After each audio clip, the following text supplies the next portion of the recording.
Hello students. तो जैसा कि हमने लास्ट टाइम पोटेंशियल ग्रेडियंट पढ़ा, हमने इक्वी पोटेंशियल सरफेस पढ़ी, उसके कुछ एप्लीकेशंस को हमने पढ़ा, ठीक है। और हमने इक्वी पोटेंशियल और पोटेंशियल ग्रेडियंट के जो कॉन्सेप्ट है उनको हमने न्यूमेरिकल की हेल्प से क्लियर किया। और मैंने आपको लास्ट टाइम ये भी बताया था कि किस तरीके से डिस्क्रीट चार्ज के लिए या कोई कोऑर्डिनेट फॉर्म में जो पोटेंशियल फार्मूला है उनको हम लिखते हैं। और फिर मैंने कहा था कि मैं आगे बताऊंगा कि किस तरीके से यूनिफॉर्म चार्ज डिस्ट्रीब्यूशन के लिए पोटेंशियल फार्मूला को लिखते हैं। तो आज का अपना टॉपिक ये होगा, how to write potential formula for uniform charge distribution. तो हमें ये पोटेंशियल फार्मूलाज को लिखने के लिए हमें तीन सिचुएशन को एनालाइज करना होगा। यहाँ पर देखिए, फर्स्ट जो सिचुएशन है वो क्या है, linear linear uniform linear uniform charge distribution. Okay, तो इस सिचुएशन के लिए हम पोटेंशियल फार्मूला किस तरीके से लिखेंगे, तो इसके लिए आप कुछ इसको इस तरीके से कंसिडर करिएगा। सिंपली मान लो कि ये अपने पास में कोई लीनियर वायर है, ओके। और इस लीनियर वायर के लिए जैसे आपको पोटेंशियल यहाँ से कोई आर डिस्टेंस पर इस पी पॉइंट पर आपको फाइंड करना है, तो आपको मालूम है कि कोई भी अगर आपको यूनिफॉर्म चार्ज डिस्ट्रीब्यूशन या यूनिफॉर्म मास डिस्ट्रीब्यूशन आपको अगर गिवन है, तो जो भी आपको फाइंड करना होता है उसको फाइंड करने के लिए आपको क्या करना होता है, एक सेगमेंट कंसिडर करना होता है।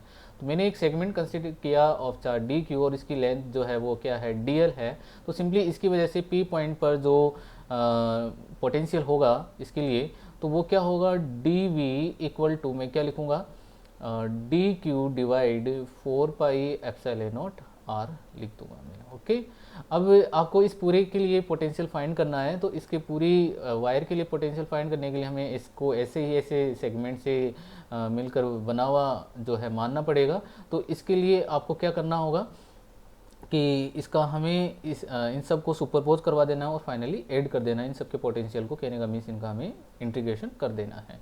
तो मैं जब इसका इंटीग्रेशन करूंगा तो फाइनली टोटल पोटेंशियल मुझे मिलेगा 1/4 pi epsilon naught r and integral, ठीक है। और यहाँ पर क्या आ जाएगा, डी क्यू हो जाएगा। ओके, अब आपको ये डी क्यू तो गिवन होगा नहीं है ना, इसकी कोई चार्ज डेंसिटी गिवन होगी, और लीनियर चार्ज डेंसिटी क्या होती है, lambda. And we know lambda is equal to क्या होगा, d q divide d l. तो डी क्यू इक्वल क्या हो जाएगा, lambda into d l. So potential v equal to 1/4 pi epsilon naught r and integral d q जो क्या लिखेंगे, lambda into d l. तो ये आ गया इसका पोटेंशियल किसके लिए, for linear uniform charge distribution के लिए। तो आपको इस तरीके से इसको लिखना होगा और पोटेंशियल फाइंड करना होगा, ठीक है, डिस्क्रीट चार्ज कंसीडर करके। अब हम नेक्स्ट सिचुएशन पर आगे बढ़ते हैं। नेक्स्ट सिचुएशन है for surface uniform charge distribution के लिए। ये अपनी नेक्स्ट कंडीशन हो जाएगी या नेक्स्ट सिचुएशन होगी।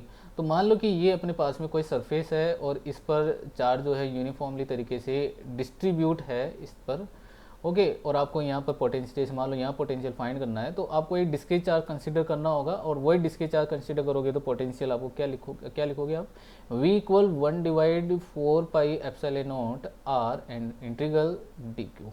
बस यहाँ पर इसका एरिया ए होगा, तो यहाँ पर हमें सरफेस चार्ज डेंसिटी को यूज़ करना होगा जो कि होती है sigma equal D q divide D A. तो मैं सिंपली डी क्यू इक्वल क्या लिख सकता हूँ, sigma into D A. So potential will be 1/4 pi epsilon naught R integral sigma into D A बनेगा। तो ये आ गया हमारे पास potential formula for this surface uniform charge distribution के लिए। ओके, एंड नेक्स्ट पॉइंट पर हम आगे बढ़ते हैं। नेक्स्ट सिचुएशन क्या हो सकती है, थर्ड। यहाँ पर थर्ड सिचुएशन हो सकती है किसके लिए, वॉल्यूम चार्ज डिस्ट्रीब्यूशन के लिए। Volume charge distribution, volume charge distribution का यहाँ पर मीन्स है जैसे यहाँ पर अपने पास में कोई बाउल है और इसमें कोई चार्ज इस तरीके से डिस्ट्रीब्यूट है, या फिर आप कंसिडर कर लीजिए कि आपके पास में कोई कंडक्टिंग स्फीयर है, तो इसके वॉल्यूम में ये चार्ज यूनिफॉर्मली तरीके से डिस्ट्रीब्यूट है, ठीक है। इनका वॉल्यूम अगर v है तो सिंपली आपको वही डिस्क्रीट चार्ज कंसिडर करना होगा और पोटेंशियल फाइंड करना होगा। तो उसके लिए पोटेंशियल क्या होगा, v equal 1/4 pi epsilon naught r and integral d q. And यहाँ पर आप वॉल्यूम के लिए वॉल्यूम चार्ज डेंसिटी यूज करोगे, सो रो इक्वल क्या हो जाएगा, d q divide d v. So d q equal rho into d v. So we can write here v equal 1/4 pi epsilon naught r and integral rho into d v volt. Okay, ये इसका formula हो गया। Okay, तो ये point आप clear हो गया होगा आज वाला। ठीक है, अब हम आगे बढ़ते हैं, नेक्स्ट सिचुएशन लेते हैं यहाँ पर। ओके, तो अपना अब आपने ये सीख लिया कि किस तरीके से एक यूनिफॉर्म चार्ज डिस्ट्रीब्यूशन के लिए हम पोटेंशियल फाइंड करते हैं। अब हम यहाँ पर सीखेंगे कि एक जो कंडक्टिंग स्फीयर होता है, ठीक, यूनिफॉर्मली चार्ज कंडक्टिंग स्फीयर जो होता है, उसके लिए हम पोटेंशियल कैसे फाइंड करते हैं। तो थोड़ा सा इसको इस तरीके से एनालाइज करिए। आपने इलेक्ट्रिक फील्ड इंटेंसिटी हमने पढ़ा है, ठीक है, गॉस लॉ के एप्लीकेशंस में for hollow sphere and for conducting sphere. आपने याद हो तो हॉलो स्फीयर जो होता है उसके लिए हमने इलेक्ट्रिक फील्ड इंटेंसिटी फाइंड करी, ठीक है। कंडक्टिंग स्फीयर के लिए हमने इलेक्ट्रिक फील्ड इंटेंसिटी फाइंड करी, और दोनों कैसे आ रही थी, सेम आ रही थी, क्योंकि कंडक्टिंग स्फीयर बिल्कुल हॉलो स्फीयर की तरह ही बिहेव करता है। बस इसमें मैंने कंडक्टिंग स्फीयर टॉपिक इसलिए लिया है क्योंकि हम इसके लिए इंड्यूस चार्ज वाली प्रॉब्लम भी यहाँ पर कंसीडर करने वाले हैं, ठीक है। तो क्योंकि अब जब ये कंडक्टिंग स्फीयर हॉलो स्फीयर की तरह बिहेव करता है तो सिंपली वो भी क्लियर हो जाएगा इसी के साथ में, ठीक है। और कंडक्टिंग स्फीयर हॉलो स्फीयर की तरह बिहेव क्यों करता है ये आपको मालूम है, क्योंकि हम कोई भी चार्ज अगर उस पर स्टोर करते हैं वो चार्ज उसकी सरफेस पर ही जाकर स्टोर होता है, ठीक है। अब ये क्यों होता है ये मेरे प्रीवियस वीडियोस में आपको चेक करना होगा। तो आज का अपना नेक्स्ट टॉपिक क्या होगा यहाँ पर, potential due to uniformly charged conducting sphere, uniformly charge conducting sphere. Okay, तो यूनिफॉर्मली चार्ज कंडक्टिंग स्फीयर के लिए अगर आपको पोटेंशियल फाइंड करना है तो मैं एक काम करता हूँ, सबसे पहले इसकी सिचुएशन को इस तरीके से ड्रॉ कर देता हूँ ताकि हमें मालूम हो जाए कि हमें कौन सी जगह पर इसका पोटेंशियल फाइंड करना है और कहाँ कहाँ हम पोटेंशियल फाइंड कर सकते हैं, कहने का मीन्स। तो यहाँ पर मैंने क्या किया, एक कंडक्टिंग स्फीयर को ड्रॉ कर दिया, और मान लो कि इसकी रेडियस जो है वो क्या है, कैपिटल आर है। ओके, ये इसका सेंटर पॉइंट है ओ, और इस पर चार्ज यूनिफॉर्मली तरीके से डिस्ट्रीब्यूट है कुछ इस तरीके से। अब आपको समझ में आ रहा होगा कि यहाँ पर हम जैसे इलेक्ट्रिक फील्ड इंटेंसिटी फाइंड करते हैं, बिल्कुल उसी तरीके से हम तीन जगह पर इसका पोटेंशियल फाइंड कर सकते हैं, आउटसाइड है ना, on the surface and inside the point. Okay, अगर आपको यहाँ पोटेंशियल फाइंड करना है, इसका मतलब आपको तीन सिचुएशन मालूम हो गई जहाँ पर हमें पोटेंशियल फाइंड करना है। तो मैं यहाँ पर तीनों सिचुएशन को कंसिडर कर रहा हूँ और उसको हम यहाँ पर एनालाइज करने वाले हैं। तो यहाँ पर फर्स्ट सिचुएशन अपने पास में क्या है, potential outside the sphere. Okay, तो आउटसाइड का मीन्स क्या हो गया कि अपने जो ऑब्जर्वेशन डिस्टेंस है वो इसकी रेडियस कैपिटल आर जो है उससे ग्रेटर होगी। तो ये कुछ सिचुएशन इस तरीके की होगी कि ये अपने पास में वो कंडक्टिंग स्फीयर है आर रेडियस का, और ये चार्ज इस पर यूनिफॉर्मली तरीके से डिस्ट्रीब्यूट है। ओके, और हमें यहाँ आउटसाइड पर यहाँ पर आपको पोटेंशियल फाइंड करना है। तो सिंपली पोटेंशियल फाइंड करने के लिए मुझे इसका एक रिलेशन मालूम होना चाहिए पोटेंशियल का, और अपन जानते हैं पोटेंशियल का रिलेशन क्या होता है, v equal to minus integral infinity to r e vector dot d r लिखते हैं, लेकिन ई वेक्टर और डी आर वेक्टर हर एक सिचुएशन में पैरेलल होते हैं, जिसके लिए थीटा 0 डिग्री होगा और कॉस 0 डिग्री वैल्यू 1 होगी। सो मैं यहाँ पर क्या लिखूंगा, e into D r. Okay, अब आपको यहाँ पर आप देख रहे हो कि इस फॉर्मूले में इलेक्ट्रिक फील्ड इंटेंसिटी आ रही है, इसका मतलब आपको इसके लिए इलेक्ट्रिक फील्ड इंटेंसिटी मालूम होनी चाहिए, और जो कि आपको मालूम है, जो हमने पढ़ा हुआ है, ठीक है। तो अपन जानते हैं कंडक्टिंग स्फीयर के लिए उसके आउटसाइड पॉइंट पर जो इलेक्ट्रिक फील्ड इंटेंसिटी है वो क्या होती है, E equal q divide 4 pi epsilon naught r square newton per coulomb. Okay, ये वैल्यू मैं यहाँ पुट करूँगा। So v equal minus infinity to r, क्या लिख दूंगा, q divide 4 pi epsilon naught r square d r. Okay, तो आगे और मैं यहाँ पर लिख देता हूँ इसको माइनस, ठीक है, और ये बन जाएगा q divide 4 pi epsilon naught integral infinity to r 1 divide r square d r हो जाएगा। ओके, अब अपन जानते हैं कि 1 डिवाइड आर स्क्वायर का इंटीग्रल क्या होता है, माइनस 1 डिवाइड आर, तो माइनस और यहाँ से इंटीग्रल का माइनस वो क्या हो जाएगा, plus. So potential will be equal to q divide 4 pi epsilon naught, ठीक है, और यहाँ ब्रैकेट में क्या बनेगा, 1 divide r infinity to r. Okay, अब आप यहाँ पर लिमिट पुट करिएगा, सो 1 डिवाइड आर बनेगा और -1 डिवाइड इन्फिनिटी, -1 डिवाइड इन्फिनिटी क्या हो जाएगा 0। सो पोटेंशियल V इक्वल क्या रहेगा Q डिवाइड 4πε0 R बचेगा ओनली। तो ये तो आ गया हमारे पास में आउटसाइड में इसका पोटेंशियल मालूम हो गया। ओके, अब हम चलते हैं इनसाइड में चलते हैं, ठीक है, या सरफेस पर चलते हैं। ओके, तो सेकंड सिचुएशन अपने पास में क्या हो जाएगी, potential on the surface of sphere. Means क्या होगा, स्मॉल आर इक्वल क्या होगा कैपिटल आर होगा। बस इसमें कुछ नहीं है, बस एक सिचुएशन यहाँ पर चेंज हो जाएगी। सिचुएशन क्या होगी, जैसे ये अपने पास में वो कंडक्टिंग स्फीयर है, रेडियस आर है इसकी, और ये चार्ज यूनिफॉर्मली तरीके से इस पर डिस्ट्रीब्यूट है। ठीक है, आपको यहाँ पर फाइंड करना है, इसकी सरफेस पर पोटेंशियल फाइंड करना है। सिंपली आप सरफेस पर आ गए हो, ठीक है, तो कुछ नहीं करना हमको, बस ये रिलेशन आपको उसी के अकॉर्डिंग लिख देना है। So V equal -infinity to according to, है ना, ये क्यों लिख रहे हैं यहाँ पर, क्योंकि अपन जानते हैं पोटेंशियल की डेफिनेशन क्या होती है कि work done to carry a charge from infinity to any point of the electric field. Okay, it's called electric potential. तो अपना टारगेट यहाँ पर क्या होगा कि कोई चार्ज है, उसको हम इन्फिनिटी से इसके सरफेस पे ला रहे हैं, ठीक है, तो सरफेस पे ला रहे हैं इन्फिनिटी टू सरफेस। सरफेस का मीन्स क्या हो गया यहाँ पर रेडियस, तो यहाँ पर मुझे क्या लिखना चाहिए, सरफेस के लिए आर लिख देना चाहिए, और बाकी वही रहेगा E इंटू डी आर हो जाएगा। क्लियर यहाँ तक। अब सरफेस पर हमें इलेक्ट्रिक फील्ड इंटेंसिटी मालूम होनी चाहिए। सरफेस पर हालांकि होने में तो Q divide 4πε0 capital R square होगी, लेकिन मुझे मैं यहाँ पर क्या लिखने वाला हूँ, इसके लिए इलेक्ट्रिक फील्ड इंटेंसिटी वो क्या होगी, E equal Q divide 4πε0 small r square. क्यों, क्योंकि मैं यहाँ पर चेक कर रहा हूँ कि यहाँ पर क्या टर्म आ रहा है, R आ रहा है, स्मॉल r आ रहा है ना। सो V इक्वल इसका पोटेंशियल क्या हो जाएगा, -इन्फिनिटी टू कैपिटल R, ठीक है, and Q divide 4πε0 small r square into D R. So V equal -Q divide 4πε0 integral infinity to capital R 1 divide R square into D R. ठीक है, तो sorry, तो यहाँ पर मैं एक बार इसको रिमूव कर देता हूँ।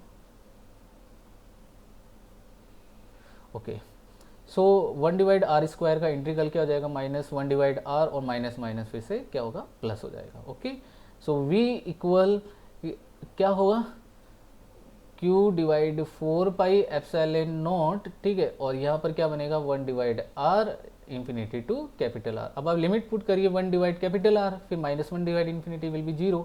सो V equal Q divide 4πε0 capital R, ये इसका क्या हो गया, पोटेंशियल हो गया। ओके, अब हम चलते हैं थर्ड पॉइंट। देखो थर्ड पॉइंट इसका बहुत ही इंपॉर्टेंट पॉइंट भी होगा। कैसे होगा मैं आपको ये मैं बता देता हूँ, क्योंकि इसको आपको जान लेना है। ओके, देखिए मैं आपको यहाँ पर बता रहा हूँ, थोड़ा सा मैं स्लाइड को चेंज कर देता हूँ एक बार, अरेंज कर देता हूँ एक बार, फिर ऊपर आगे बढ़ते हैं। ओके, देखिए थर्ड सिचुएशन क्या है, इनसाइड द, सॉरी,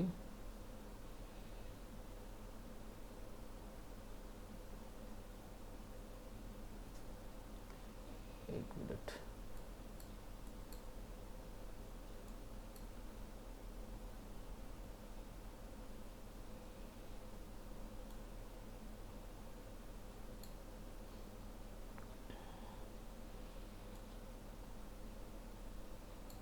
ओके, थोड़ा सा प्रॉब्लम हो गया।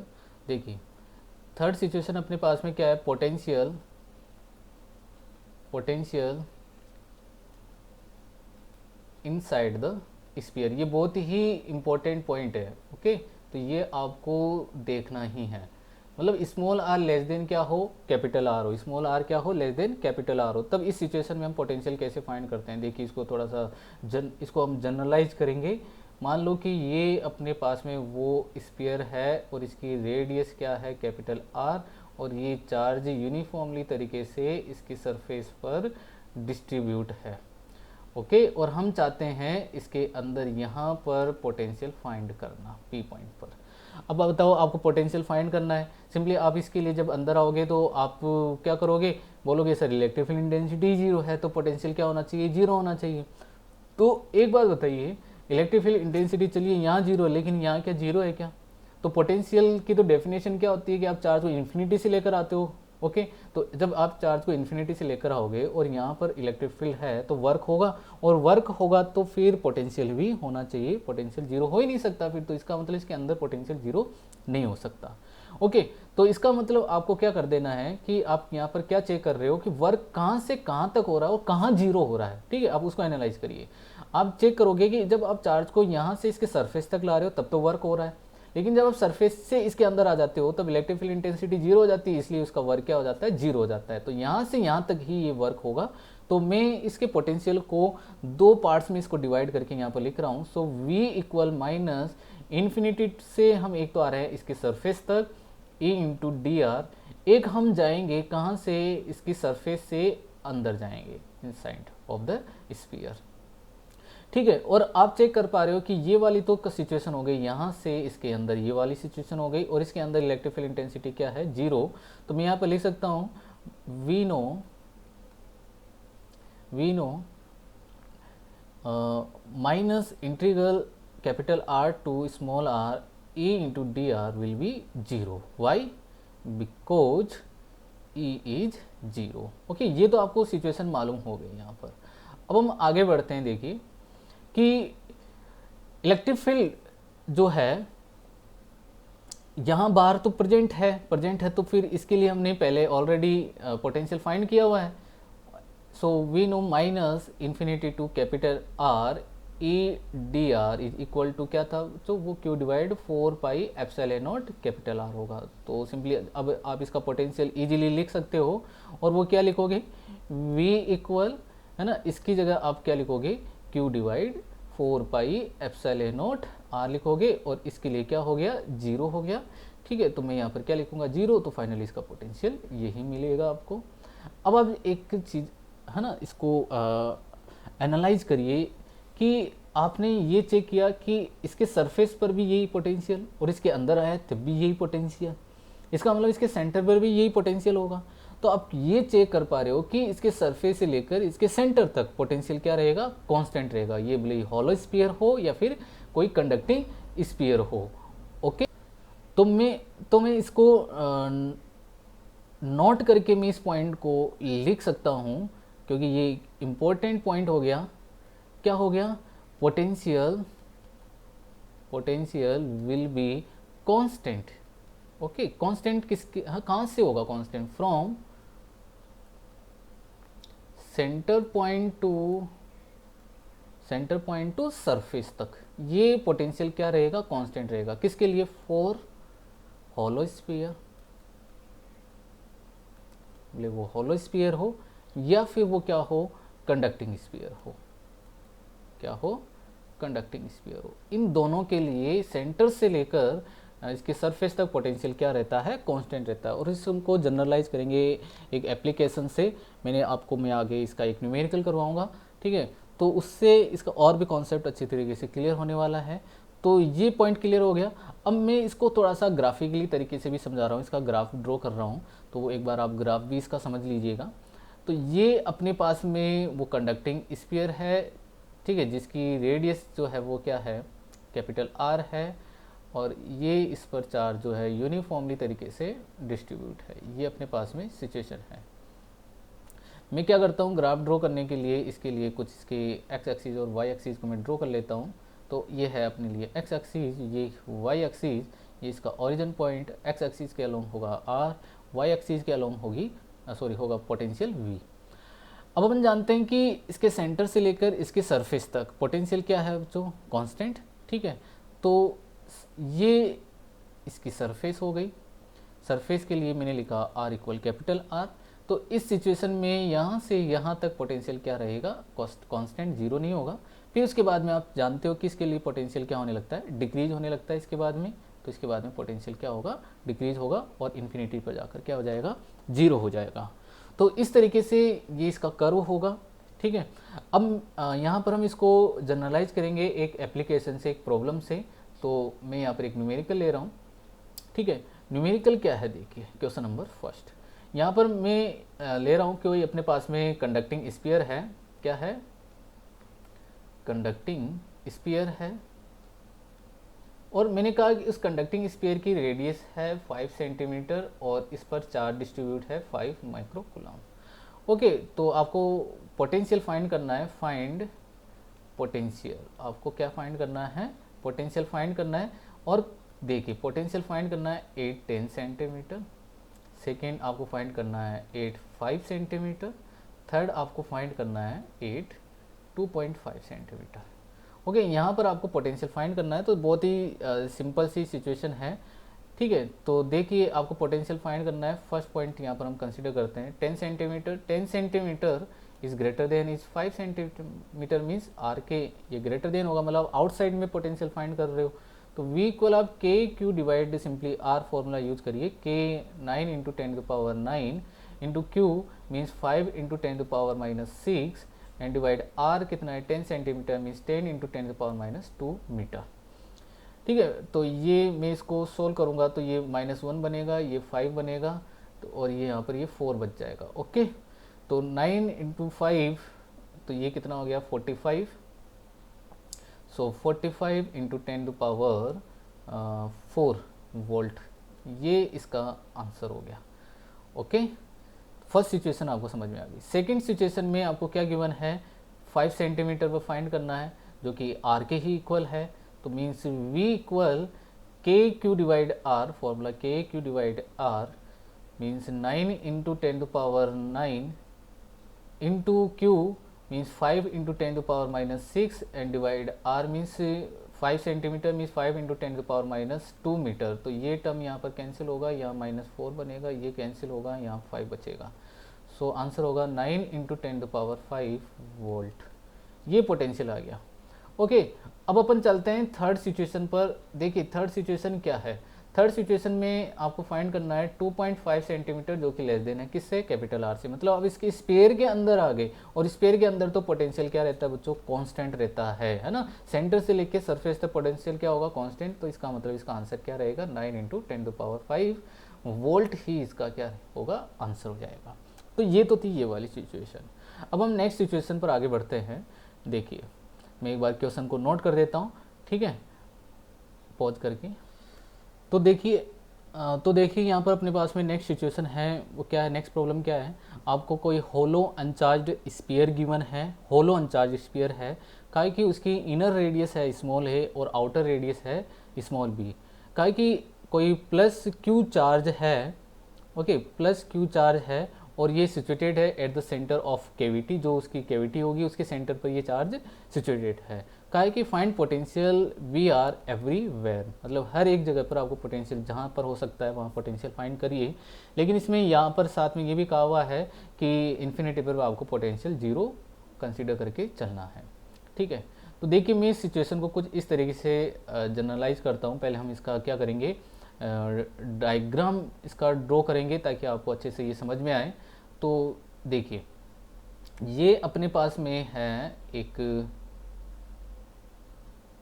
ए रेडियस का स्पेरिकल चार्ज कंडक्टर, इसको आप समझ लीजिएगा, स्फीयर समझ लीजिए, और ये दूसरा स्फीयर है जिसकी रेडियस क्या है, बी है। हालांकि ये एक होलो अनचार्ज स्फीयर है, ओके, उसकी इनर रेडियस ए है और इसकी आउटर रेडियस क्या है, बी है। काहे कि इसके सेंटर पर एक प्लस क्यू चार्ज रखा हुआ है। अब क्या होगा, पहले तो आप इसको समझिए, ठीक है। इस प्लस क्यू चार्ज की वजह से ये चार्ज ये कंडक्टर है, तो इस कंडक्टर पर चार्ज इंड्यूस होगा, बिल्कुल ऑब्वियसली बात है ये कि चार्ज इंड्यूस होने वाला है। अब ये जो चार्ज इंड्यूस होता है पहले तो आप वो फाइंड कर लीजिए ताकि आप हर एक सिचुएशन को अच्छे से जनरलाइज कर सको इजीली। तो मैं इसके लिए क्या करता हूँ, क्योंकि अपन जानते हैं ये तो है कैविटी और ये है वो पार्ट, ओके, इसकी एक थिकनेस है ना उस चार्ज कंडक्टर की।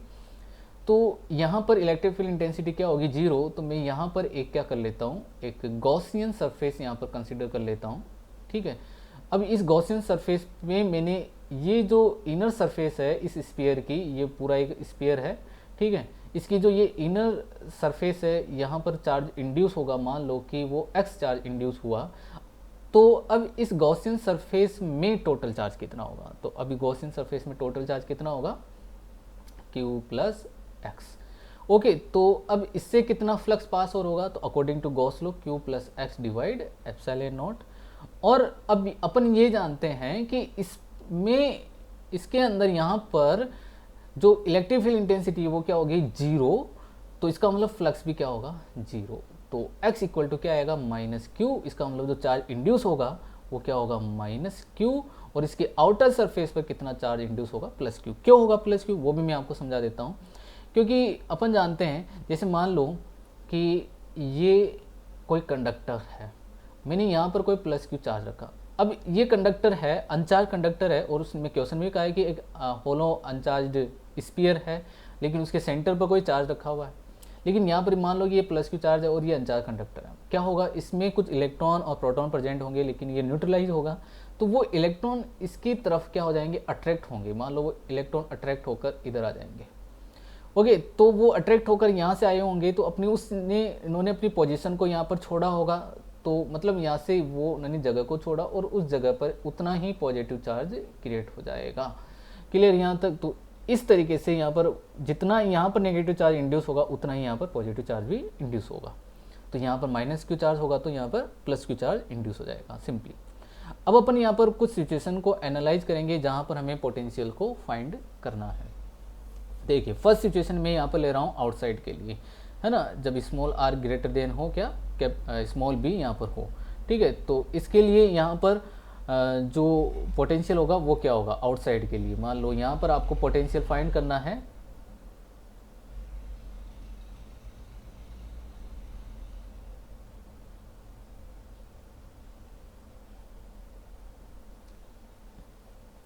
तो यहाँ पर आपको क्या करना है, पोटेंशियल फाइंड करना है। तो ये अपनी वो ऑब्जर्वेशन डिस्टेंस है r, जहाँ पर आपको क्या करना है, पोटेंशियल फाइंड करना है।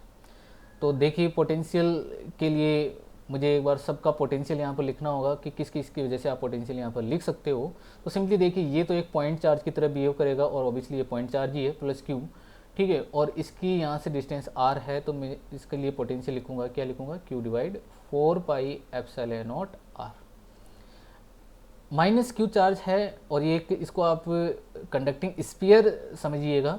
और कंडक्टिंग स्फीयर के आउटसाइड में जो पोटेंशियल है वो क्या होगा, अब ये माइनस है तो माइनस यूज करेंगे, q divide 4 pi epsilon r। और ये वाला स्फीयर है और इसके भी आउटसाइड में है और इस पर चार्ज प्लस q है, तो मैं इसके लिए पोटेंशियल लिखूंगा q divide 4 pi epsilon r। ये टर्म कैंसिल होगा, तो बच्चों इसके लिए पोटेंशियल क्या मिला, आउटसाइड में q divide 4 pi epsilon r मिल गया। ओके, तो ये तो आ गया इस वाली सिचुएशन में, मतलब बाहर हमने पोटेंशियल फाइंड कर लिया।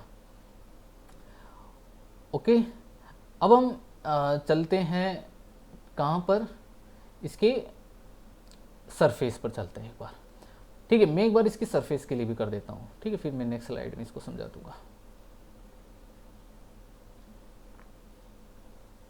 ओके, देखिए, इसकी सरफेस पर अगर आपको पोटेंशियल यहाँ पर सरफेस पर फाइंड करना है, तो अब डिस्टेंस क्या है इसके लिए, b है, r equal to b. Okay, क्योंकि सरफेस पर आ गए हम, r इक्वल टू बी। तो प्लस क्यू चार्ज के लिए आप पोटेंशियल लिखिए, तो प्लस क्यू चार्ज के लिए मैं पोटेंशियल लिखूंगा, तो वो क्या होगा, q divide 4 pi epsilon naught B. Minus Q मतलब इस स्पीयर के ये बाहर आ गया ये पॉइंट, तो इसके लिए आप पोटेंशियल क्या लिखोगे, minus q divide 4 pi epsilon naught B.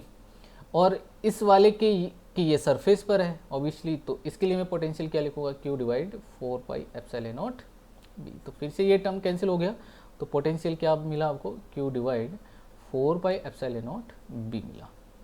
Okay, तो ये तो आ गया हमारे पास में पोटेंशियल, है ना। हमने फाइंड कर लिया किसके लिए, इसकी सरफेस पर हमने पोटेंशियल फाइंड कर लिया। ओके, अब हम चलेंगे कहाँ पर, इसके अंदर आते हैं, स्फीयर के अंदर हम पोटेंशियल को फाइंड करेंगे। ओके, तो एक बार हम इस सिचुएशन को वापस से ड्रॉ कर लेते हैं ताकि हम इसका पोटेंशियल फाइंड कर सकें। तो सिचुएशन ये है अपनी कि अब हम यहाँ पर, ये तो थी रेडियस ए और ये थी रेडियस बी। ओके, ये यहाँ पर प्लस क्यू चार्ज है, इस पर माइनस क्यू चार्ज इंड्यूस था और इस पर क्या है, आउटसाइड सरफेस पर प्लस क्यू चार्ज। यहाँ पर आपको पोटेंशियल फाइंड करना है, मान लो इस जगह पर, ठीक है। ये अपनी थर्ड सिचुएशन है जहाँ पर हम पोटेंशियल को क्या कर सकते हैं, फाइंड कर सकते हैं। मतलब क्या हो गया कि आर की वैल्यू ए से तो ग्रेटर होगी लेकिन बी से क्या होगी, लेस होगी, ये वाली सिचुएशन है। अब सिंपली कुछ नहीं करना, पोटेंशियल फाइंड करते रहिए बस आप। प्लस क्यू पॉइंट चार्ज है, आर डिस्टेंस पर है, पोटेंशियल क्या लिखोगे, q divide 4 pi epsilon naught r, minus q charge से बाहर है, ठीक है। मतलब simply q divide 4 pi epsilon naught r, और इसके अंदर है, क्योंकि हम जानते हैं अब इस कंडक्टिंग स्फीयर के अंदर आ गया। अब कंडक्टर इसके सरफेस पर कितना था, Q divide 4 pi epsilon naught B, अंदर कांस्टेंट रहता है, तो मुझे क्या लिखना चाहिए, Q divide 4 pi epsilon not P. तो आप देखिए वो कॉन्सेप्ट यहाँ पर यूज हो गया, ओके। तो ये टर्म कैंसिल हो गया, so v equal q divide 4 pi epsilon naught b. मतलब यहाँ पर भी इसके लिए पोटेंशियल यही मिलना है आपको, इस जगह भी, ठीक है। अब हम सिचुएशन कौन सी लेंगे, इसकी सरफेस पर आ जाते हैं, यहाँ पर हम पोटेंशियल फाइंड करेंगे। तो फोर्थ सिचुएशन कहाँ पर है कि R इक्वल टू क्या है, A है, यहाँ पर हमें पोटेंशियल फाइंड करना है। तो इस पॉइंट चार्ज के लिए पोटेंशियल हमें क्या लिखना होगा, V equal q divide 4 pi epsilon naught A, okay, क्योंकि इसकी डिस्टेंस यहाँ तक की क्या होगी, A होगी। फिर माइनस क्यू, मतलब इसकी सरफेस पर आप फाइंड कर रहे हो, तो q divide 4 pi epsilon naught A, और फिर इस यहाँ पर आ गए तो इसके अंदर तो आप जानते हो कि इसके लिए कांस्टेंट रहेगा, क्या लिखूंगा, Q divide 4 pi epsilon naught B. तो ये टर्म भी यहाँ पर कैंसिल हो गया। तो पोटेंशियल यहाँ पर आपको क्या मिला, V equal to q divide 4 pi epsilon naught b, इसका आंसर हो जाएगा, वोल्ट। ओके, अब हम आगे बढ़ते हैं, देखिए थोड़ा सा और वापस से इसका फिर से मैं डायग्राम इसको ड्रॉ कर देता हूँ ताकि आपको अच्छे से समझ में आ जाए। देखिए, तो ये तो था अपने लिए कंडक्टर ए, रेडियस ए वाला कंडक्टर, और ये बी है, प्लस क्यू चार्ज है यहाँ पर, यहाँ माइनस क्यू चार्ज है, इस पर प्लस क्यू चार्ज है। और अब आप यहाँ पर पोटेंशियल फाइंड करना चाहते हो आर पर, ये पी पॉइंट, ठीक है। तो ये अपनी नेक्स्ट सिचुएशन है, जैसे फोर्थ सिचुएशन है या जो भी फिफ्थ सिचुएशन जो भी है, ठीक है। तो आर का मीन्स है कि अब ये आर जो है वो ए से भी क्या है, लेस देन है, मतलब अंदर आ गए यहाँ पर, ठीक है। तो पोटेंशियल लिखिए आप सबसे पहले, प्लस क्यू चार्ज के लिए लिखिए। तो प्लस क्यू चार्ज की यहाँ से डिस्टेंस आर है, तो q divide 4 pi epsilon naught r, minus q वाले के अंदर आ गए लेकिन कांस्टेंट रहेगा, क्योंकि सरफेस में minus q divide 4 pi epsilon naught ए होगा, तो अंदर कांस्टेंट रहेगा इसके लिए पोटेंशियल। तो क्या लिखूंगा, Q divide 4 pi epsilon naught ए हो जाएगा, ओके। एंड प्लस, और इसके लिए वैसे ही क्या है, Q divide 4 pi epsilon not, में एक बार इसको थोड़ा सा सही तरीके से सिस्टमेटिक तरीके से लिख देता हूँ ताकि आपको समझ में आ जाए या आपको देखने में कोई प्रॉब्लम नहीं हो, ठीक है। तो पोटेंशियल में क्या लिख रहा हूँ यहाँ पर, एक बार, V equal to q divide 4 pi epsilon naught r minus q divide 4 pi epsilon naught a, and plus q divide 4 pi epsilon naught b हो जाएगा, ओके। ये हमें पोटेंशियल हमने फाइंड कर लिया इसके अंदर भी। तो ये सिचुएशन थी जहाँ पर हम पोटेंशियल फाइंड कर सकते हैं। तो इसमें आपके बहुत सारे पॉइंट, बहुत सारे कॉन्सेप्ट इस एक प्रॉब्लम से क्लियर हो गए होंगे। अब हम ऐसी एक और प्रॉब्लम लेने वाले हैं, नेक्स्ट प्रॉब्लम पर चलते हैं। तो मैं इसको पॉज करके एक बार क्वेश्चन को नोट कर दे। देखिए, अब अपने पास में ये नेक्स्ट प्रॉब्लम है, और इस नेक्स्ट प्रॉब्लम में आपको क्या गिवन है, आपके पास में दो कॉन्सेंट्रिक कंडक्टिंग सेल है, ठीक है। एक की रेडियस r1 है और एक की रेडियस क्या है, r2 है। इस पर चार्ज डिस्ट्रीब्यूट है प्लस q1 और इस पर चार्ज है प्लस q2। क्या पूछा है क्वेश्चन में, find potential on each shell, मतलब हर एक सेल पर आपको पोटेंशियल फाइंड करना है। तो सिंपली मान लो कि ये जो कंडक्टिंग स्फीयर है वो A है, ये कंडक्टिंग स्फीयर क्या है, B है। तो अगर आपको इसका पोटेंशियल फाइंड करना है, इस पर आपको पोटेंशियल फाइंड करना है A पर, तो मैं क्या लिखूंगा, for VA, VA equal to, देखिए इस पर अगर आपको पोटेंशियल फाइंड करना है तो एक तो इसके वजह से प्लस Q1 की वजह से होगा, इस प्लस Q2 की वजह से होगा। तो इस प्लस Q1 की वजह से इसी की सरफेस पर, तो इसकी सरफेस पर तो पोटेंशियल क्या होगा, K Q1 डिवाइड R1 हो जाएगा। फिर प्लस इसकी वजह से है ना, इसकी वजह से आप इसके अंदर आ रहे हो, इसका मतलब इसका पोटेंशियल कांस्टेंट रहेगा और वो क्या रहेगा, KQ2 डिवाइड R2 वोल्ट। ये तो आ गया इस वाले सेल पर, ठीक है। अब आप बढ़िए आगे, ठीक है। इसके आउटर सरफेस में मतलब इस वाली सेल पर पोटेंशियल क्या होगा, तो मैं क्या लिखूंगा, यहाँ पर पोटेंशियल चाहिए इस Q1 चार्ज की वजह से, तो KQ1 और इसकी डिस्टेंस यहाँ से कितनी है R2, तो क्या लिखेंगे R2, फिर प्लस, फिर आपको इस पर चाहिए तो इसके सरफेस पर पोटेंशियल इतना ही होगा KQ2 डिवाइड R2 वोल्ट। तो ये तो आ गया इनका पोटेंशियल, तो ये इसका आंसर होगा। लेकिन आप मान लो कि आपको कोई और सिचुएशन इसमें और कुछ पूछा हुआ होता, शायद इसमें पोटेंशियल डिफरेंस आपको इसमें पूछ सकते हैं, तो पोटेंशियल डिफरेंस पूछे तो यहाँ पर है ना, इसको माइनस कर देना, तो इसका आपको क्या मिल जाएगा, पोटेंशियल डिफरेंस मिल जाएगा, ठीक है। और ये वैल्यू कैंसिल हो जाएगी, तो पोटेंशियल डिफरेंस क्या होगा, KQ1 divide R1 minus KQ1 divide R2। तो आप चेक कर रहे हो कि इसका पोटेंशियल डिफरेंस डिपेंडेंट है ऑन दिस चार्ज Q1, है ना, मतलब इस चार्ज पर ये डिपेंड ही नहीं है, ठीक है। इसका मतलब चार्ज जो है वो फ्लो होगा कहाँ से, आउटर मतलब इनर स्फीयर से आउटर स्फीयर पर ही ये फ्लो होगा, क्योंकि इसका मतलब इसका पोटेंशियल इससे ज़्यादा होगा, इस वाले के कंपैरिजन में इसका पोटेंशियल ज़्यादा होगा क्योंकि इसकी रेडियस भी कम है। ओके, तो आई होप ये कॉन्सेप्ट भी क्लियर हो गया होगा। नेक्स्ट प्रॉब्लम पर आगे हम बढ़ते हैं, ठीक है। तो एक बार इस सिचुएशन को भी मैं यहाँ पर थोड़ा सा नोट कर लेता हूँ, इस क्वेश्चन को। तो देखिए अब अपने पास में नेक्स्ट सिचुएशन है, नेक्स्ट प्रॉब्लम है, का है कि एक मेटल स्फीयर है A और उसकी रेडियस स्मॉल a है और इसको चार्ज किया जाता है पोटेंशियल V से।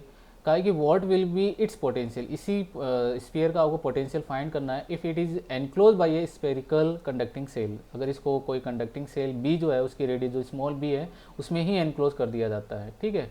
और काय के साथ में कि and the two are connected, और दोनों के दोनों कनेक्टेड है एक वायर से, ठीक है। इस सिचुएशन में आपको इसका पोटेंशियल फाइंड करना है।